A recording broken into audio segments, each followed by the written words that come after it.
Hi, everybody, and welcome back to Kvetching with Adam and Jared. I'm sure you've all noticed that we've been on hiatus. I'm sure hundreds and hundreds of you have been going to our YouTube page and wondering, where are the new episodes? Where are the new episodes? There's so much going on. Well, Adam's been writing a book, and he's been very busy. And hopefully we'll have a chance to talk about that book one day on the show. And I've been, I don't know. I'm not sure what I've been doing. What have you been doing? I don't know. I really don't Certainly know. not organizing your bookshelf. Well, no, it's pretty I mean, much. if you notice, by the way, our guest, who's going to introduce herself in a moment, has a very organized bookshelf. Why is her bookshelf more organized than yours? She is not a professor. Ah, She's a media. I won't let mischaracterize her role, but she's a media presence, and therefore it's important that she looks, like she's organized. Whereas whereas as an absent-minded professor, you have to look as chaotic as possible. Well, I'm just a slob, and I could turn the camera on my floor, and you'll see. Though all the books, the 18 books I see on my floor, are all relevant for the classes I'm teaching this semester. So I reshelve them when the semester is over. That's my policy. Okay. Did you say 18 on purpose? Because it's high. Yes. No, it was a pure accident. All But I right. got the connection immediately, and that's what's important here. Yes. So we have a very special guest tonight. And of course, I'm Jared, and that's Adam over there. We're not Larry, Daryl, and Daryl. We don't need to reintroduce ourselves every 30 seconds. But I will say one thing about our guest, Melanie Notkin, before she introduces herself, that once again, to demonstrate to Adam that this really is a Canadian Montreal Jewish show in many respects. I went to elementary school with Melanie, even though she has no memory of me whatsoever. She was 2 grades older than me, and she also went to my high school, Herzliya, afterwards. So I guess technically known Melanie since 1978, 79 or something like that, even though we never actually spoke. But the important thing, she was there. And that's all I have to say as far as my introduction goes. And I will now turn the floor over to Melanie Notkin.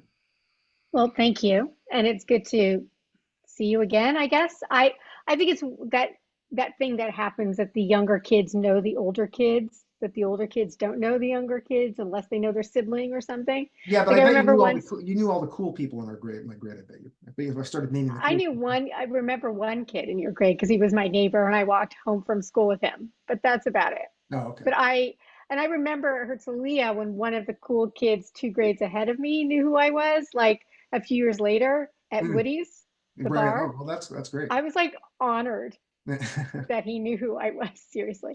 Well, Anyway. you never said anything to me. Not that I said anything to you, so I guess that's. Well, there you go. Yeah.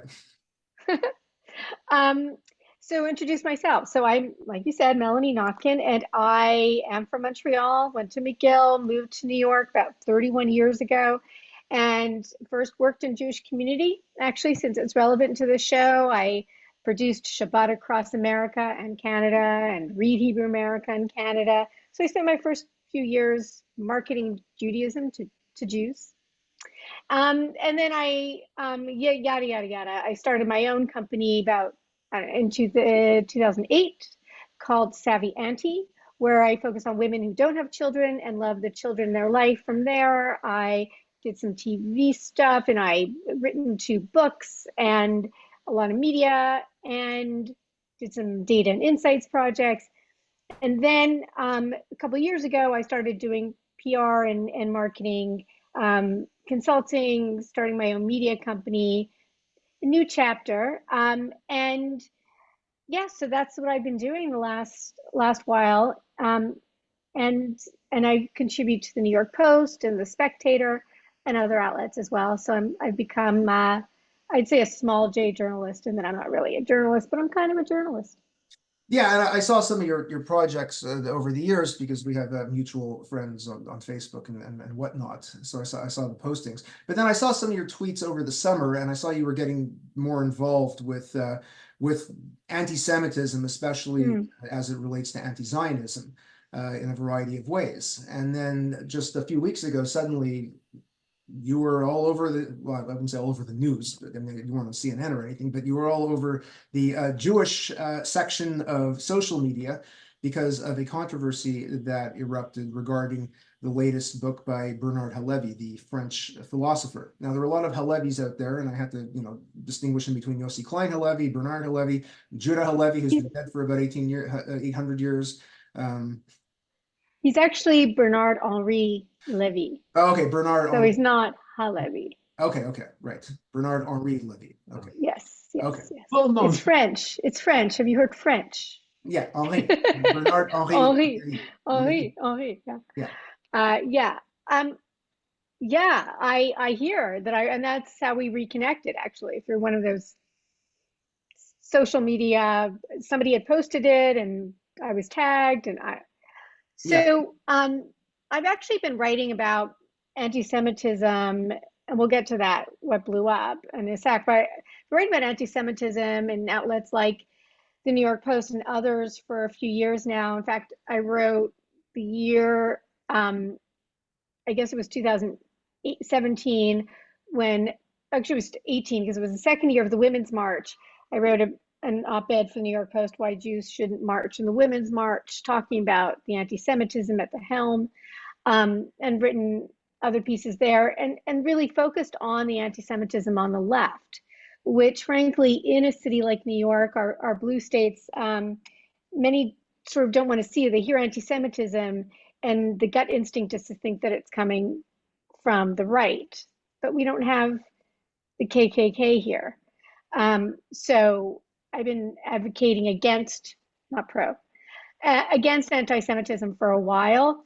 But this episode, and I didn't write this article, I pitched the story to the Free Press. This episode came about organically in that I was the direct receiver of the anti-Semitism.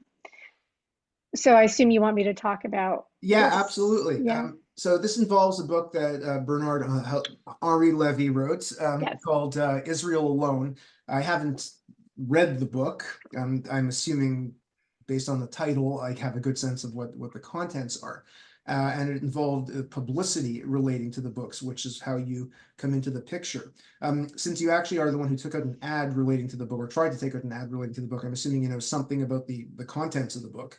Maybe you could say something about the book itself. And Bernard-Henri Levy, who's not like Bernard-Henri Levy, who's not some radical, who's not some like radical right-wing nut or anything like that. He's an important. No, he's a liberal. He's on the left, actually. Yeah. He's French, and he's not at all on the right. And so I actually was doing ad buying for it. I wasn't doing PR. So I didn't, even at the time, because it kind of was sort of a last minute, hey, Melanie, will you help us with the media buys, with the ad buys? So I actually I skimmed through the book, but I hadn't read it yet because it was really sort of last minute.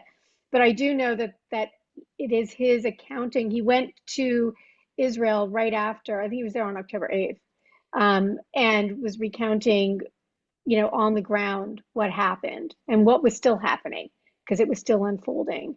Yeah. And I believe his thesis is how, in the end, Israel is going to fight its own battles because it has to. Yeah.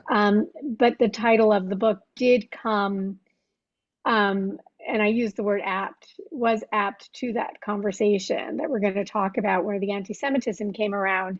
But Bernard-Henri Levy is, philosopher. He's extraordinarily well respected. He's an intellectual of our time, part of a large, small cohort of intellectuals.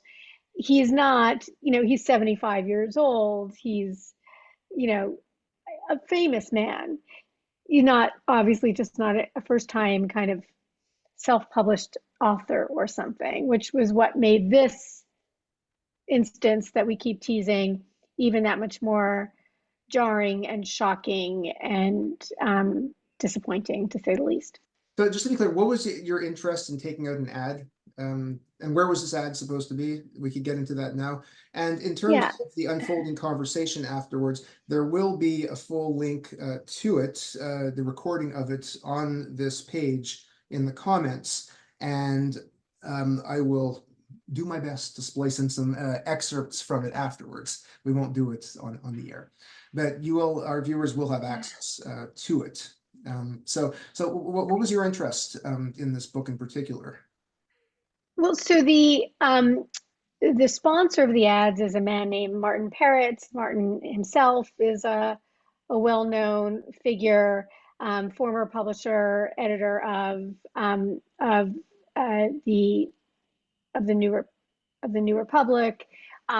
He wanted to support his friend and help promote it by buying ads, and we bought ads and continue to buy ads in commentary online, commentary magazine, the Forward.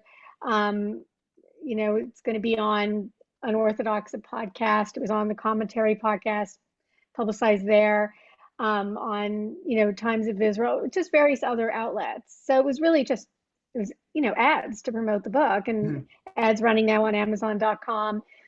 It was like any other book or product one wants to promote, but the idea here was that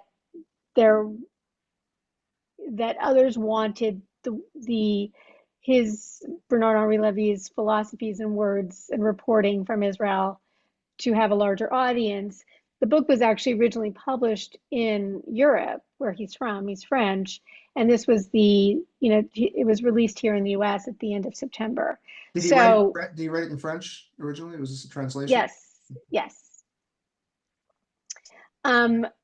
So there you go. So it was really just, ad buys. Now, of course, I am sympathetic to the book and to the author and to his message, but it wasn't like I chose the book to advertise. I was brought on, engaged by my client to advertise the book. And it wasn't even meant to be personal at all, but it got personal. And maybe now is when it's a good time to sort of share what exactly we're talking about. So, like I said, buying ads in other outlets. And one of the ad spots I ordered is from a publication called Shelf Awareness. Shelf Awareness is a trade magazine, online magazine that is distributed to independent booksellers. There are about 250 independent booksellers that they disseminate the newsletter to, and those booksellers then share it with their readers.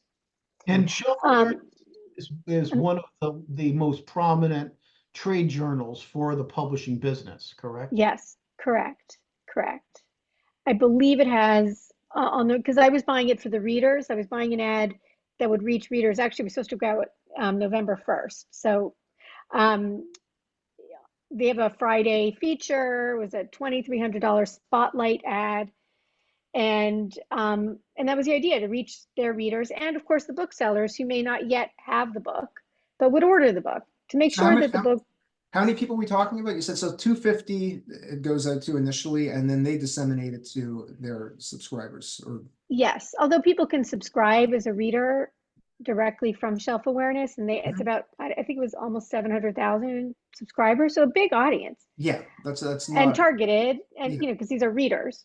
Yeah. So no, not necessarily all Jewish, obviously not all Jewish. And they're independent bookstores, right? It's independent bookstores. So it's not Barnes and Noble or Indigo. It is, the little bookshop around the corner. And mom and pop, right? And some of them are a little larger than others, but they're independent. Maybe they have 2 or 3, in one city or something, but they're basically independent. And, the landscape here is many of those bookstores are quite on the left. And we know that when it comes to Israel and the Gaza war, that many of the progressive people on the left are pro-Gaza and anti-Israel. To put it mildly, but yeah. To a level of, anti-Semitism that we haven't seen in a long time in America. So I contacted Shelf Awareness. I've reviewed your media kit. Here's the ad I want on this date. Is it available? And if so, I'd like to place this ad. It's for the book called Israel Alone by Bernard-Henri Levy. And here is a a link to the Amazon page so you know what book I'm speaking of. Now, just to be clear, Oh, yes. before we talk about the controversy with the book, Bernard-Henri Levy is not a controversial figure, right?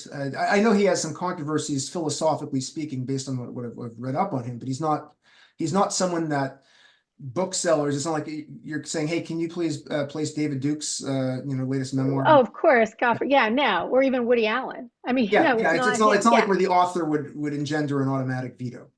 not at all. Okay. I mean, but in this day and age, with a Jewish name, Who knows? that's right. That this is where, sadly, where the publishing industry is going. So, so they responded. The publisher, a guy named Matt, and I'm saying his name because it's in an article reported by the Free Press, who originally shared this story, which is the one that Jared, you had read, I assume, and Adam, I assume you read it too. And because I'd shared this story with them along with the recorded conversation. So Matt said, yes, fantastic. Oh, I see you're an author, et cetera, et cetera. Okay, we'll send you a confirmation. They send a confirmation at the end of the day. This is a Wednesday. I needed a day to check to make sure with my client that this, yada, yada, all good. So Friday morning, we're all set. So Matt Baldacci, right? Is that his name? Yeah. What's his role in the company? Is he the owner, head publisher? So when we were emailing originally, he was the publisher. That was the signature on his email. Okay. He had apparently had just been promoted to publisher from head of business development. Now, he does email me later on after the story, which I'll share, but and then his signature is again back to business development. But when I spoke to him, he was publisher. And so Friday morning, this is Erev Yom Kippur, by the way. Friday morning, around 11, I send him confirmation confirmed. We're all set. We'll get you the artwork on deadline. 46 minutes later, big headline, cancellation in the subject line. Sorry, we are canceling your ad for this book. Please let me know if you have questions.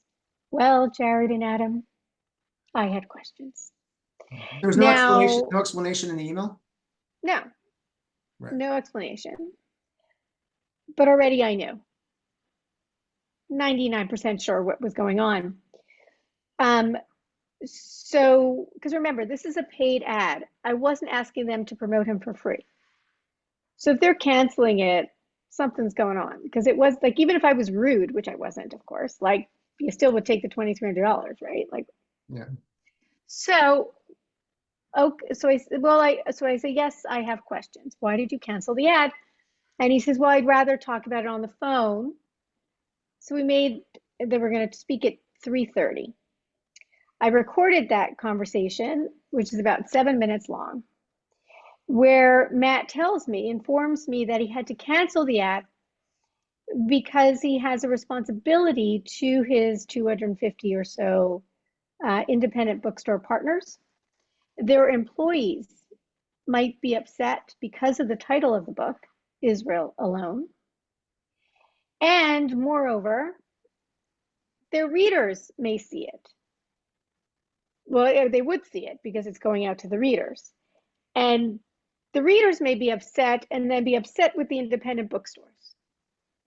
Well, that's just terrible that people are going to be upset. I mean, we can't have that. They can't have people being upset. Right, exactly. Not by ideas, not by books that have ideas in them that we disagree with. Like, we can't have people triggered like that. By the word, I mean, especially people in publishing. Publishing, where you're supposed to believe in the sacredness of No, we have to protect those words. We have to protect the people in publishing from words, Adam, words like Israel.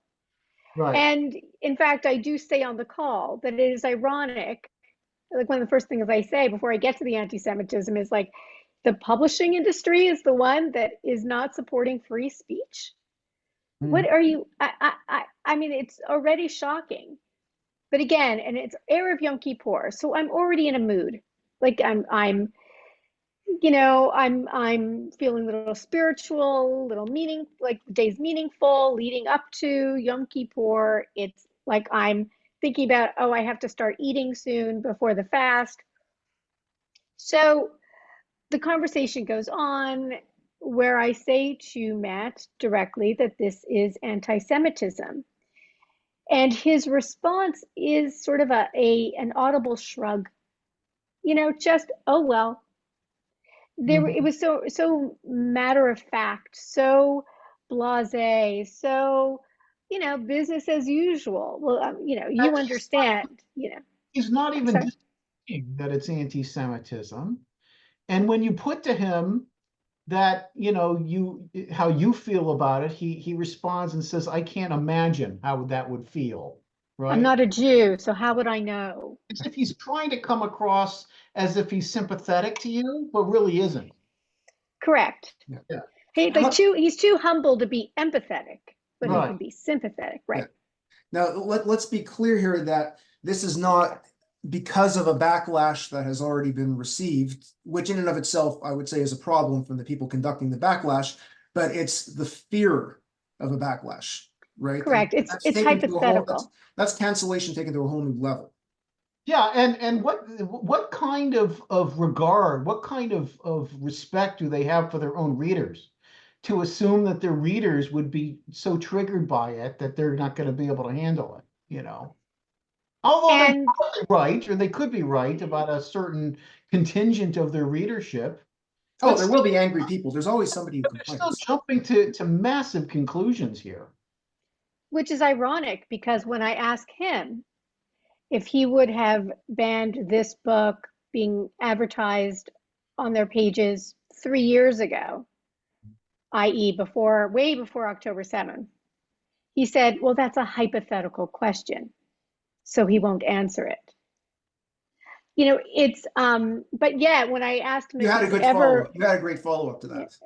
thank you. Not Have you ever, hypothetical at all. I mean, if October 7th and the aftermath is the variable that really matters, then he would know it.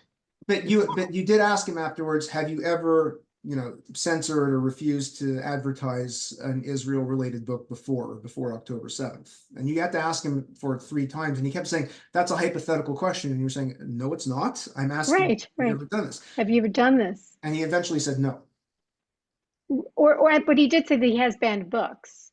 He has banned books. So, right. So he can't remember if he hasn't, but then he knows that he has. I mean, I don't remember exactly, but it was, yeah, he did, he um, countered himself somehow in his own argument.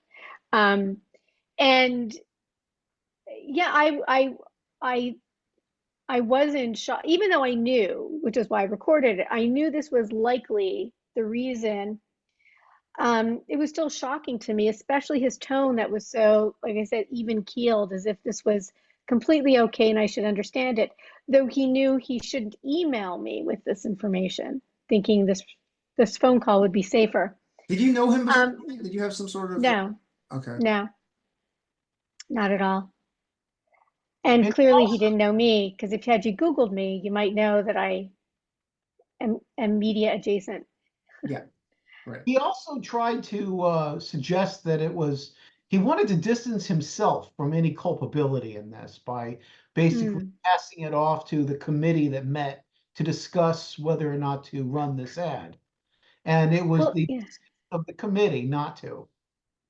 In fact, um, after a couple back and forths, and I think with the confirmation, the CFO, the person who'd be sort of head of like producing this ad, right, like making sure it got published, and somebody else. I think there were 5 people.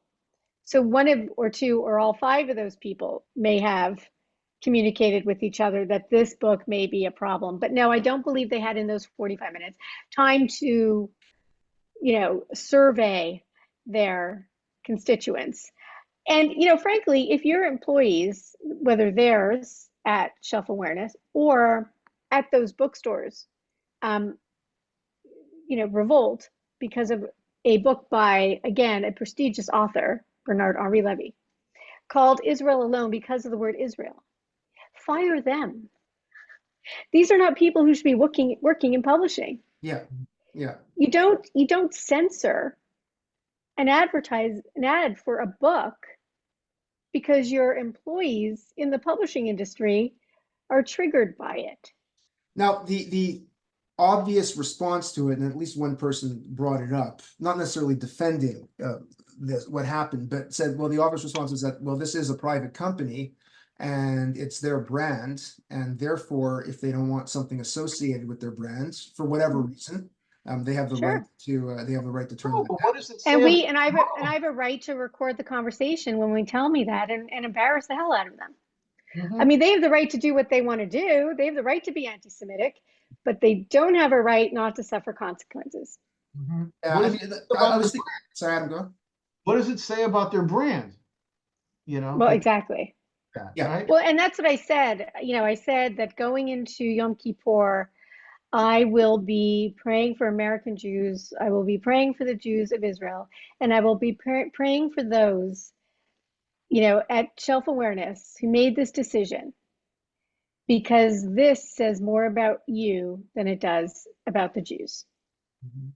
Yeah, yeah, no, it's ridiculous, especially for the fact that he's just anticipating anger and cancellation and whatnot. You know, I was thinking, like, what other instances can I think of in the media that don't necessarily relate to Jews that have happened in the past few years? I'm thinking of maybe, you know, everyone walking out from Netflix with Dave Chappelle's. The difference there, of course, is that they had seen the show; it had already been recorded, it had already been on. They weren't anticipating something that Chappelle might do.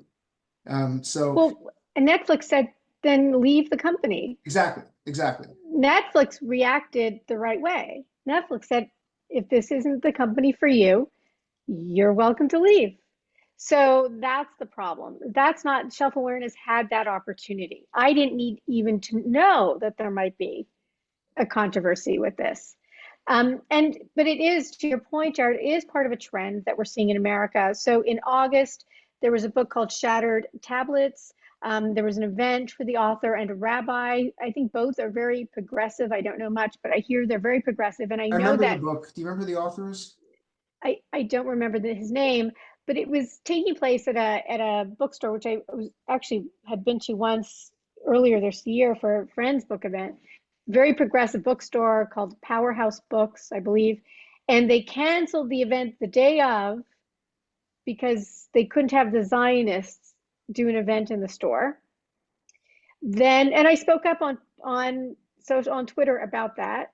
In fact, I just looked up who runs the district, that local district in Brooklyn, even though he's a progressive Jew as well. And I said, you can't, you know, what's going on? And he actually went and tried to fix it to whatever degree they could, or find another place for him to speak. Although the point is, he shouldn't have been kicked out in the first place. The next one, also in the state of New York, a woman who had a novel that received great reviews. She was supposed to moderate a panel of two other authors at the University of Albany. There was some, not a Jewish book event, obviously, just a literary festival. And the authors called the organizers or emailed the organizers and said, this woman is a Zionist. We don't want to be on a panel with a Zionist. Now, the book was not about Israel or Judaism. Her brand is not being a Zionist. She's not Israeli. She happens to be Jewish. And they canceled the panel.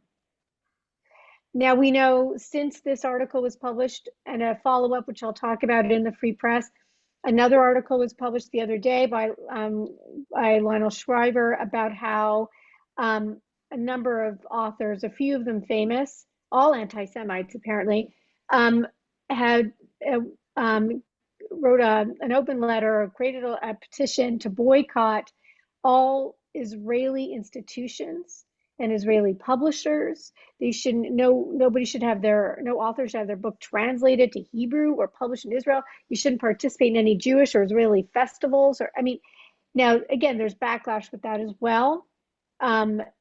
Jews and non-Jews, thank God, have said this is ridiculous. Authors are not the ones to stop free speech, and this is just anti-Semitic. And So that's been going on in academia for quite some time. There is an academic yes, and cultural boycott that's being advocated, and the claim is that it's only targeting institutions and not individuals, which is not true. I mean, I know documented sure, conversations with Israelis. It's simply not true. Oh, they have an sure. affiliation with Hebrew University. Well, what do you expect? You know, they're a professor somewhere in Israel. They're going to be affiliated with a school over there. Otherwise, they will not be a professor. And they, Where, by the way, Palestinians and other Arabs are students. of course, the whole thing's absurd. Yeah, the whole thing is Of course, utterly absurd. but But there's also it's now seeped into the public sphere, meaning it these aren't has. academic books. That's I'm not going to say that it's not a problem in academia. Of course it is, but it keeps seeping in deeper and wider into the public sphere. So, I mean, why are, celebrity authors saying they're not going to, so don't have your book published in Israel, mind your own business. Like, why do you need to, you know, to boycott Israel? Like, what is, I mean, clearly because of their false understanding of what's going on in Israel and Gaza, but Well, Alice Walker refused to have The Color Purple translated into Hebrew, and she good. I wish she, whatever, Alice Walker. but I don't care. yeah. That's good. Nobody needs to buy her book. It's fine. Yeah, so but again, that's a form of censorship, right? If someone whose only language is Hebrew wants to read that book, Of and course. she thinks she's so important that she could deny her cultural products to Israelis, and that's somehow, changing the world. It's somehow freeing Palestine. Whereas all she's doing is making it difficult for Jews to have access to something that is very popular. And of course, with Alice Walker, it's just Jews. It's nothing even to do with Palestine. Yeah, It's no, she's a just, hardcore anti-Semite. yeah, That's been right. That's a well whole other, established right. by this Yeah. point. Yeah. I mean, of course, there's also the question about to what extent is this targeting Israelis, to what extent is it targeting Jews. We had someone on our podcast, a professor, a friend of mine, Jonathan Karp, and the podcast was titled Anti-Israelism, because Mm. obviously there is an overlap with anti-Semitism, but this is a phenomenon in and of itself, and it's targeting everything and all things Israel and Israelis. So Israelis on campuses in North America who are not working for the government, they're not Mossad agents, they're not planted here, are being, targeted and excluded from whatnot on college campuses all over the country. And they They serve just, in the they're, army. Yeah, so much because they so. serve in the army, so they're like somehow militant. And but also, no, what's happening is it doesn't really matter, like, because they don't really know the difference. Now it's just like, are you a Zionist? If you're a Zionist, Yeah, now it happens that there are non-Jews who are Zionists too, thank God. But we know that 95% of Jews, probably more so now since October 7th, are Zionists. yeah. And, it's just, we are. And so they say, no, it's not anti-Semitism, it's anti-Zionism. And of course, we know that they are actually one and the same. So it's just an illogical argument. Yeah, and the bottom line is, maybe in some sort of theoretical universe, anti-Zionism is not anti-Semitism if you are in fact opposing all forms of nationalism. But we have seen clearly that that's not the case. Most of these anti-Zionists are Palestinian nationalists. So somehow their national self-determination Well, is, exactly. yeah. So Exactly. it's a Right. double standard, but it goes beyond that because, and I've written a lot about this, but that they use traditional anti-Semitic tropes. They just replaced Mhm. Jew with Zionist, and they replaced, Exactly. international Jewish cabal with Israel, but the stereotypes and the tropes are identical. So Exactly. in practice, anti-Zionism today is anti-Semitism, and there's just simply no way around that at this point. And so just to get back to the story, so the rest of the recording will be available and it's on the Free Press. But um, essentially we just left it at that. We weren't going to publish this ad, or this ad wasn't going to be published, and we, of course, don't want to give them money anyway at this point. But what was interesting was once that article was published, others came back to the Free Press and said, well, in fact, we are subscribers to Shelf Awareness, and they've advertised books like P is for Palestine, Right. Yeah. which is an anti-Semitic book. Like, I forget their definition of Intifada, but it's like a celebration or something. It's like a happy, it's not a violent, uprising, that like it did in the 2000s, kill over 1,000 Israelis and foreign nationals. But you know what? Since October 7th, they could probably get away with defining Intifada as a violent uprising against, the colonial state, because all this is legitimate and, quote, anti-colonialism. We're seeing more of that, right? We're seeing Of that course. blatantly, endorse Hamas. It's not just a matter of Of endorsing course. Palestinian liberation. Yes. Well, because they didn't know what Intifada was before October 7th. So by they, I mean, sad to say, the useful idiots who are just buying into this propaganda and, fighting on the side of terrorists and constantly somehow justifying it. Somebody said, I forget who it was, but asked the gays for Palestine, but you understand that you would be killed in Gaza in a second. And they said, yes, but the Israelis are killing gays in Palestine. So we're standing with the Palestinians being killed by the Israeli bombs. It is, they somehow twist themselves into such a pretzel to justify their anti-Semitism, and that's why I had to take a stand that day. And again, I'm not the publisher or the author. I'm literally third party, just buying media.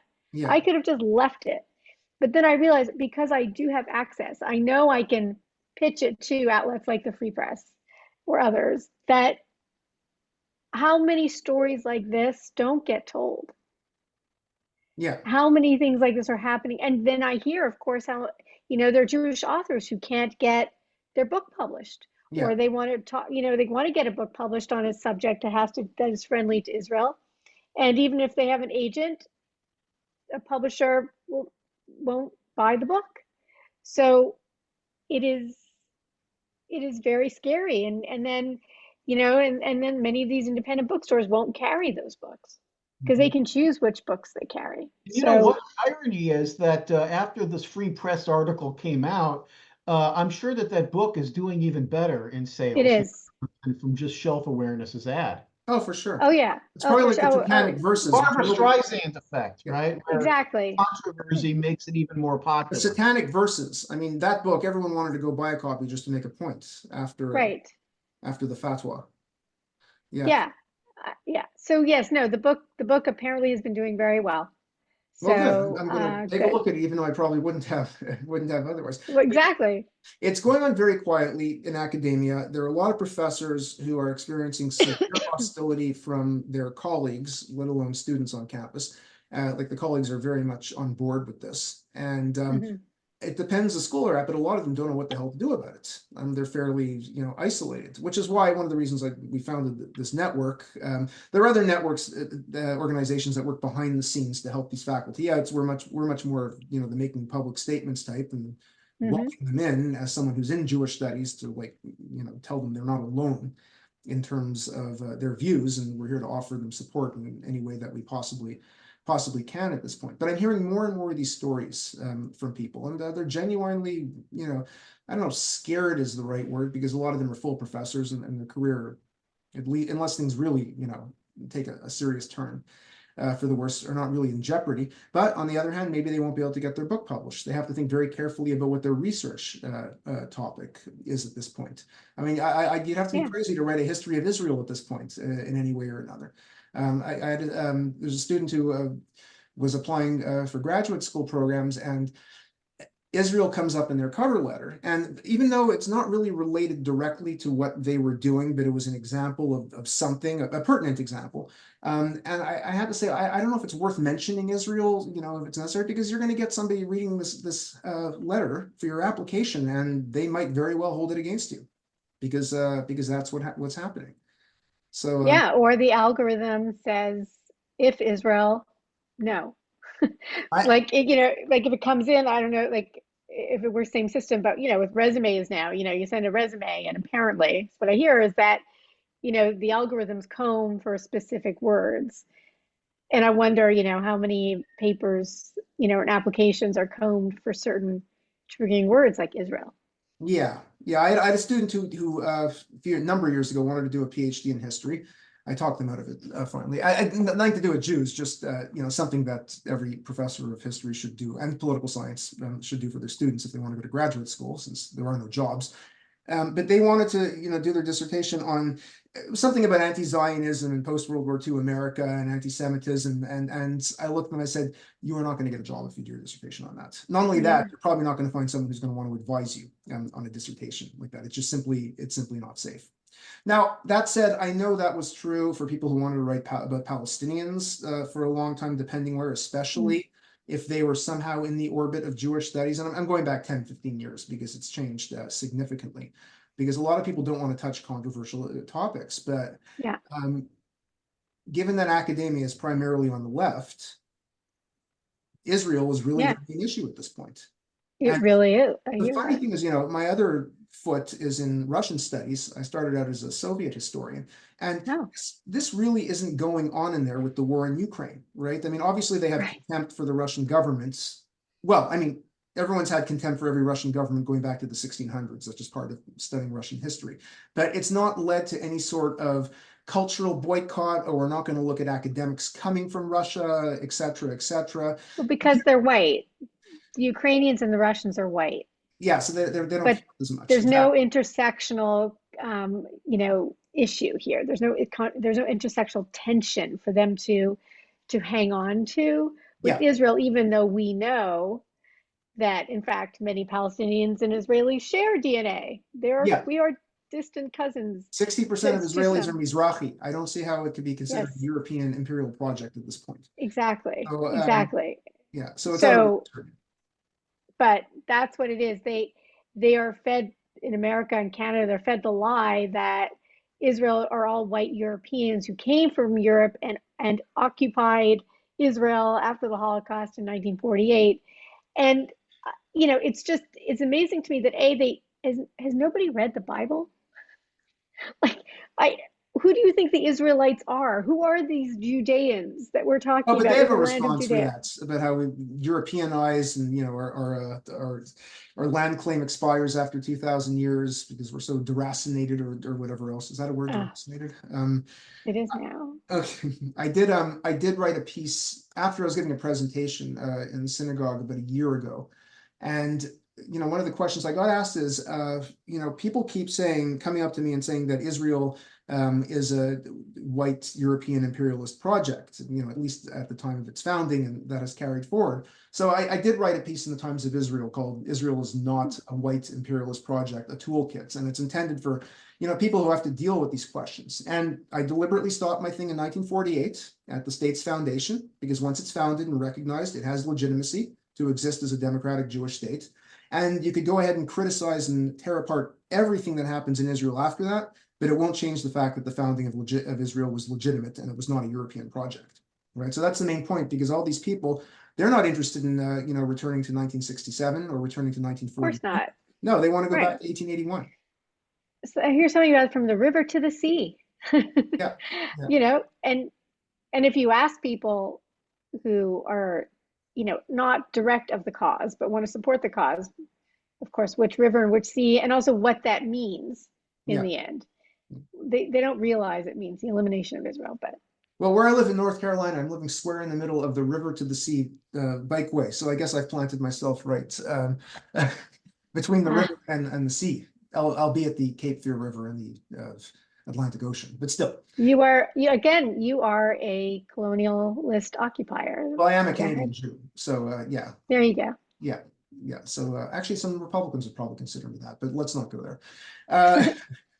So yeah, no, it's I'm thinking about like a possible parallel with this. Imagine if someone tried to take out an ad for a book about transgender people, right? Regardless of what the content is. And the guy came back and would say that, well, some of our readers, believe that there are only two genders, and which they're fair. I don't know if they're customers of the independent bookstores in question here, but what if they came back and said, yeah, we only, a lot of our customers think that they think there are only two genders, and this book might really trigger them.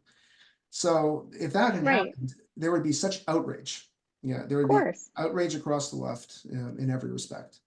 So Sure. I think I said, what if it were black alone, gay alone, I mean, anything else alone, you know, Jews in Israel are the only nation yeah, as an ethnicity that, it's okay to be bigoted against us. It's extraordinary. Everybody else is, no-go zone, mhm, like almost like extra protections, but the opposite. yeah, yeah. I wonder if the book were titled Jews Alone, like would they have done the same thing? They would actually have to kind of flip through the book to arrive at the same conclusion that they are. Israel is the name of our people, B'nai Yisrael. It is. Yes. It's true. And it doesn't say the state of Israel. Yeah. Mm. No, it's a real, this is a real problem, and it's only getting worse. So what do we do about it? I mean, I know what academics are trying to do about it or avoiding doing about it.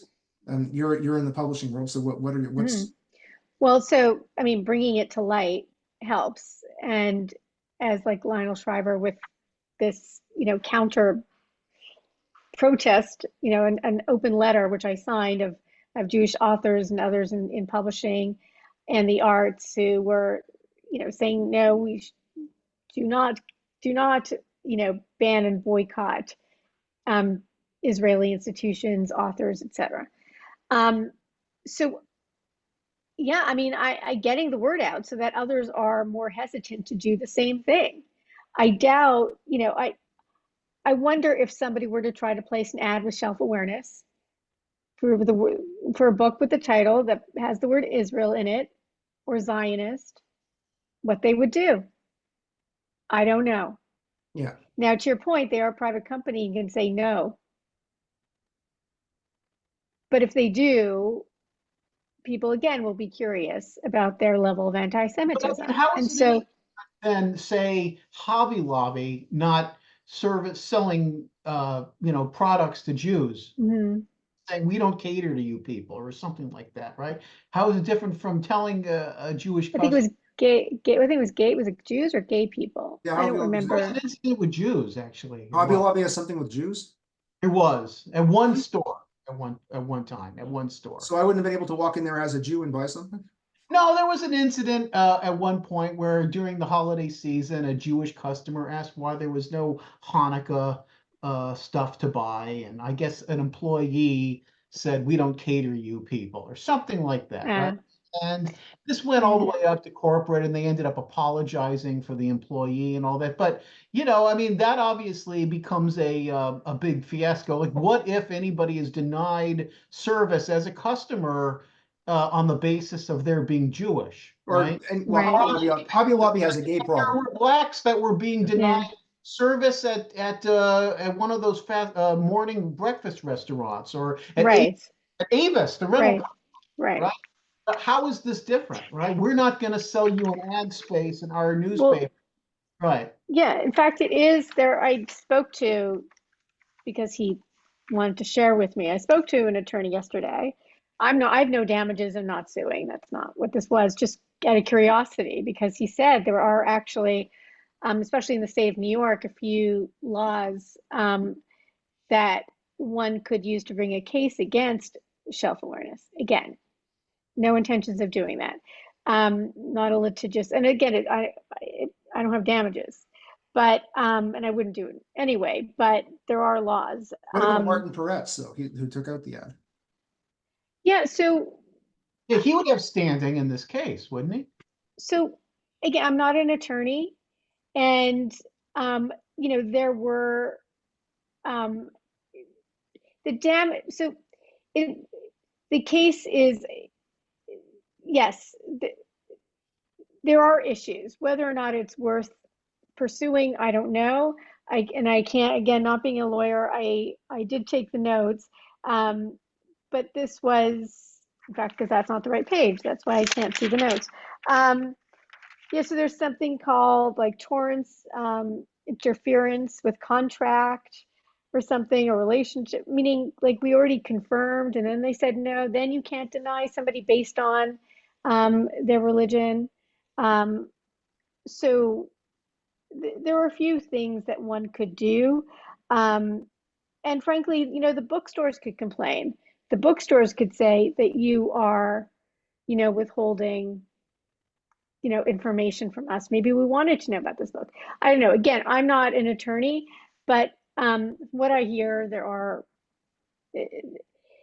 the it would be beyond unethical and immoral to do it, that there are legal ramifications because of the fact that you can't deny somebody service, especially after an agreement was made because of And Israel. that's another interesting point, that maybe some of their readers want to know about this book, right? What Yeah. if some of them are selling Jewish books, like it's a Judaica store, Exactly. books, They have right? they have a case. Yeah, so exactly. They have more of a case. But this is how Like you're censorship is working, on the left in this day and age, right? They're fearing any sort of break in the conformity that they're expecting, right, on certain things, right? right. And Exactly. you don't want to be on the wrong side of certain ideas, right? That's why it would never happen with the transgender book, with the left No, publisher, but the right wing, obviously it could happen. But right. yeah, so it's And even if the whole controversy with banning the books, like there were some parent groups and others who wanted books on the gender issue in school libraries for those books that seemed inappropriate for a younger reader, not because so much of the fact that it shares that there are more than two sexes, but that they literally have graphic images of sex. And so that's not banning a book, that's saying, please put it on a different shelf, right? So there are issues there. Maybe, so they were saying so they did write an apology, but a non-apology apology to, not to the readers for whom the ad was designed, but to the bookstores, saying, we don't have the technology to enable you to omit an ad. So because we couldn't do that, we had to not accept the ad. So our bad, will get better with technology. So you can censor the book yourself directly. still terrible. I mean, that's still a fairly awful thing for a Of bookstore. course, no, there was no apology. It was just, it's sort of, somehow they worded in a way as if they were saving face, but Yeah. they were not saving face. They almost made it worse because they weren't even apologizing.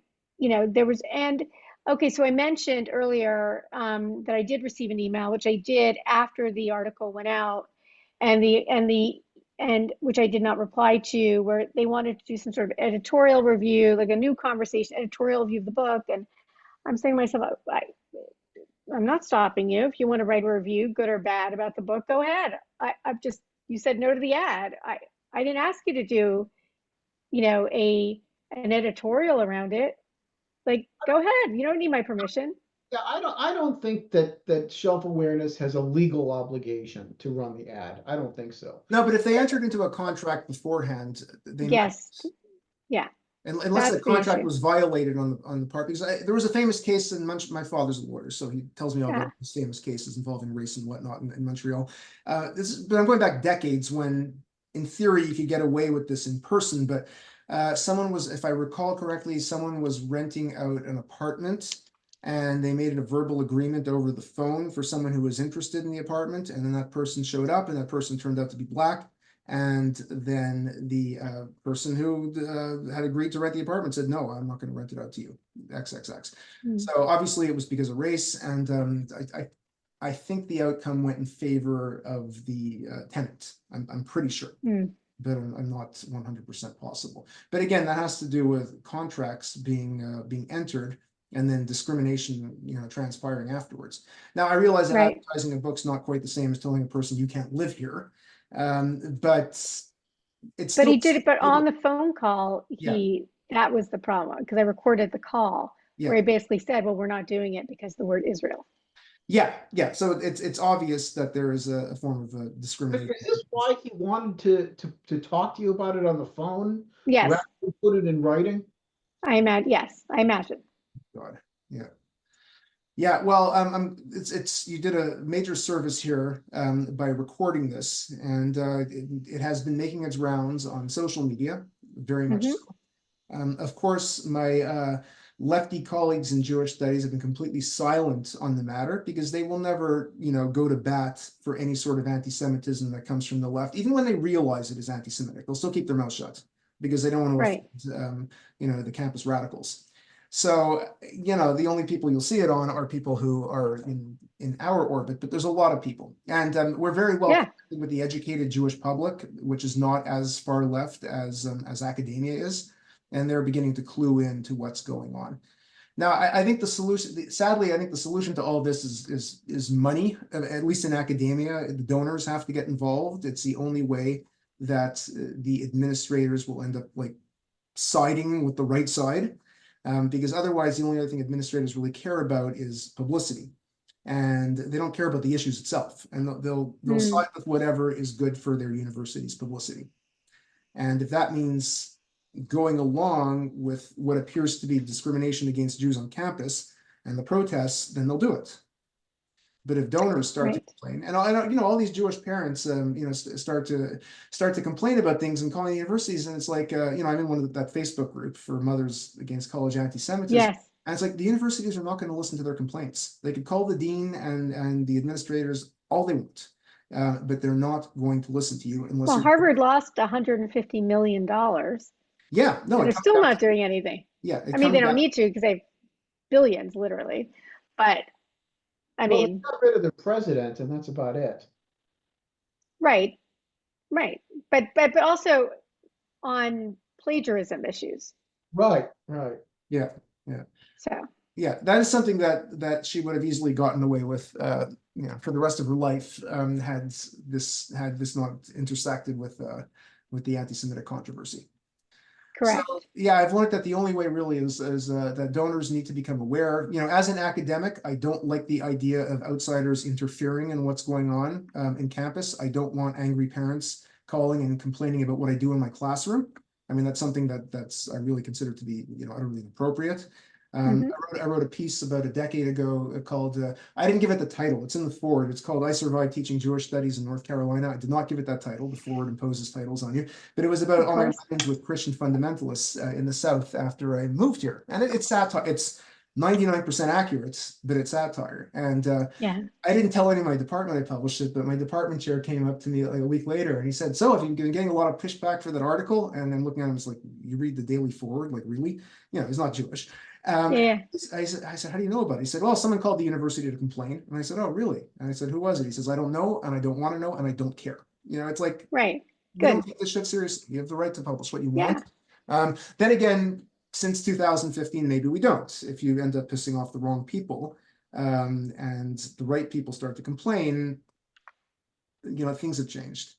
So and I'm sure because it was published in the Free Press, which the far left has an issue with Bari Weiss. They think she's far right. She's a married lesbian living in New York City. I mean, she moved back to New York recently. She's not on the far left. I don't know who she's voting for. I doubt it's Trump. Like, just this whole picture of the Free Press as a far right wing. It's not. It is perfectly centrist. In fact, they polled their staff, and literally right down the line, there were three groups: Trump, Kamala Harris, undecided, or they're going to write to somebody else. Write in so there's also that too, just the bias of the publication. But of course, it's rare for more liberal publications to accept this type of issue. And my editor, by the way, is not Jewish. My editor is not Jewish. She's not my editor because I didn't write it, but she used to be my editor at New York Post. She's not Jewish. It wasn't like she was automatically sympathetic. She had to think about, is this really a story? And of course it was. But it's not because Barry's Jewish that it was published there. Right. Yeah, no, it's we need people to be paying attention. It's the only way that anything can possibly change. And a lot of people are either ignorant or indifferent about things. And by the way, I'm even more outraged than I ordinarily would be, because my book that I have forthcoming, which I'm not going to really discuss yet because I don't have a title for it yet, is being published by Wicked Sun, which is the same publisher that the Israel Loan book published. Yes. Yeah.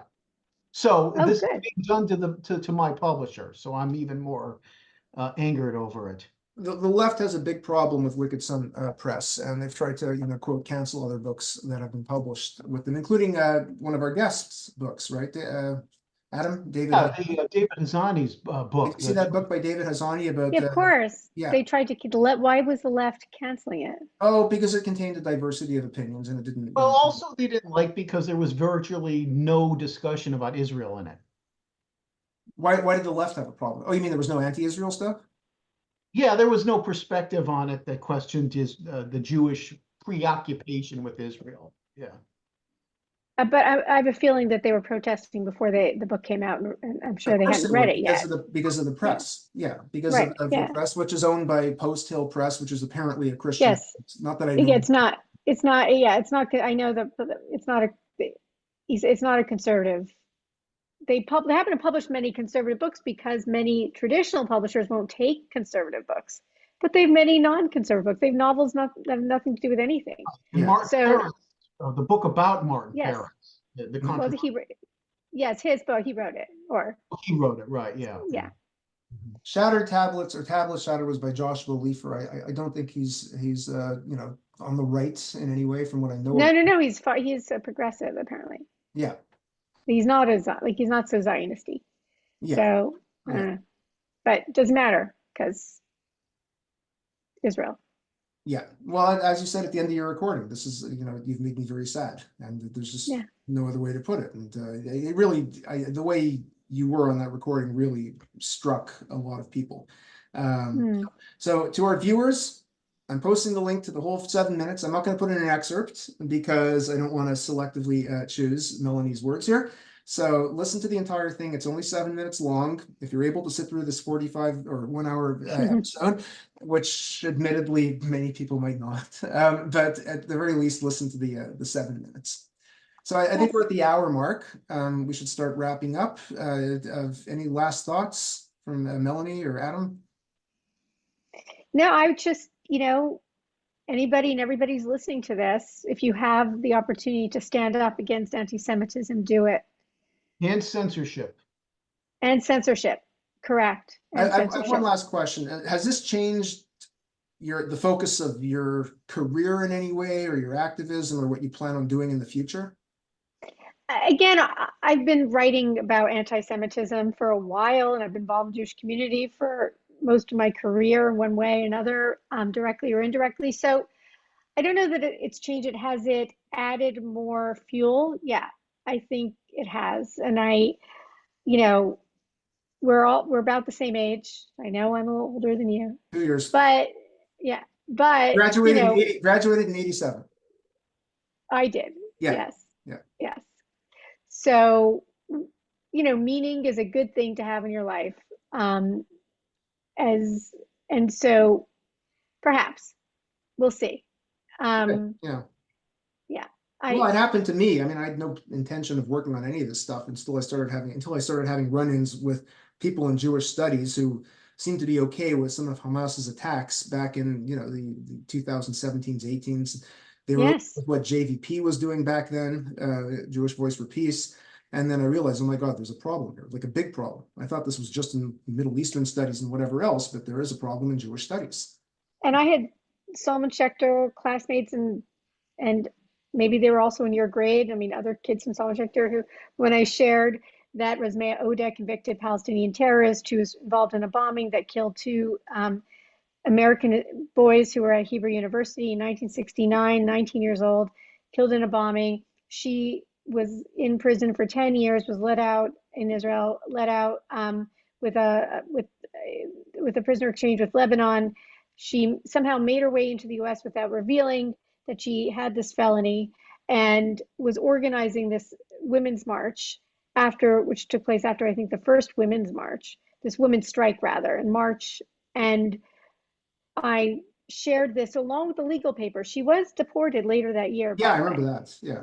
And I shared and I still had like Salman Schechter, Herzliya, schoolmates saying I was alt-right, which was the MAGA of the day. I was alt-right. Really?